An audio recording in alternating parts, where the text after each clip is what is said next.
Praise the Lord. தந்தை மகன் தூய ஆவியாரின் பெயராலே ஆமென். இயேசு கிறிஸ்துவின் அன்புமிக்க சகோதர சகோதரிகளை உங்கள் அனைவருக்கும் கிறிஸ்து இயேசுவின் அன்பு கலந்த வணக்கத்தை தெரிவித்துக் கொள்கின்றேன்.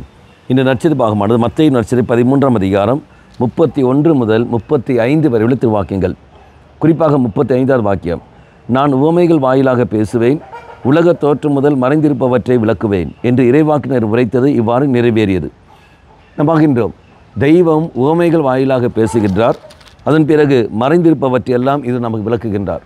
அப்படி என்றால் நீயும் நானும் புரிந்து கொள்கிற அளவுக்கு, நீயும் நானும் தெய்வத்தை புரிந்து கொள்ளும் அளவுக்கு, ஏற்றுக்கொள்ளும் அளவுக்கு தெய்வம் நம்மோடு உரையாடுகின்றார். எப்படி? அன்றாட நிகழ்வுகள் வழியாக நம்முடைய சூழலுக்கு ஏற்றபடி, நம்முடைய நிலைக்கு ஏற்றபடி, நம்முடைய புத்திக்கு ஏற்றபடியே, நாம் புரிந்து கொள்ளும் தன்மைக்கு ஏற்றபடியே தெய்வம் ஒவ்வொரு நாளும் பல விதத்தில் நமக்கு வெளிப்படுத்தி, நம்ம உவமை வாயிலாகவோ அல்லது பல நிகழ்வுகள் வழியாக நாம் வெளிப்படுத்தி கொண்டிருக்கின்றார்.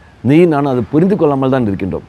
ரெண்டாவது, மறைந்திருப்பவற்றால் தெய்வம் விளக்குகிற என்றால் நம்முடைய இறை திட்டங்கள், நம்மளை குறித்துள்ள இறை திட்டங்கள், அது எதிர்கால திட்டங்கள் அத்தனையும் தெய்வம் அதெல்லாம் நமக்கு வெளிப்படுத்துகின்றார்.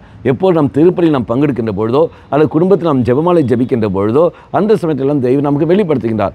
ஆனால் என்ன விஷயம் என்றால் நீயும் நானும் புரிந்து கொள்ளாமல் இருக்கின்றோம். புரிந்து கொள்ளாமல் இருக்க காரணம் என்பது என்ன? நாம் வேண்டிய விதத்தில் தெய்வ சன்னதியில் நாம் போனதில்லை. ஏதோ கடமைக்காக போகிறேன், ஏதோ கடமைக்காக நான் ஜெபிக்கிறேனே ஒழிய அன்பின் அடிப்படையில் எதுவும் செய்வதில்லை.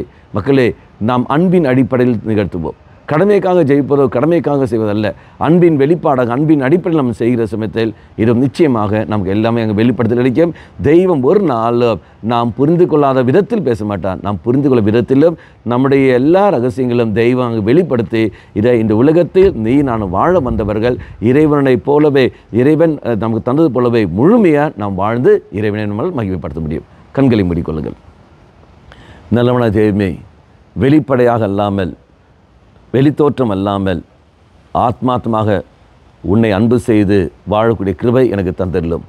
அம்மா மாதாவே, தெய்வ மாதாவே, எங்கள் மாதாவே, என் அன்னையே, விசேஷமாக எங்களுக்காக பரிந்து பேசும். ஆமேன். தந்தை மகன் தூய ஆவியாரின் பெயராலே ஆமேன்.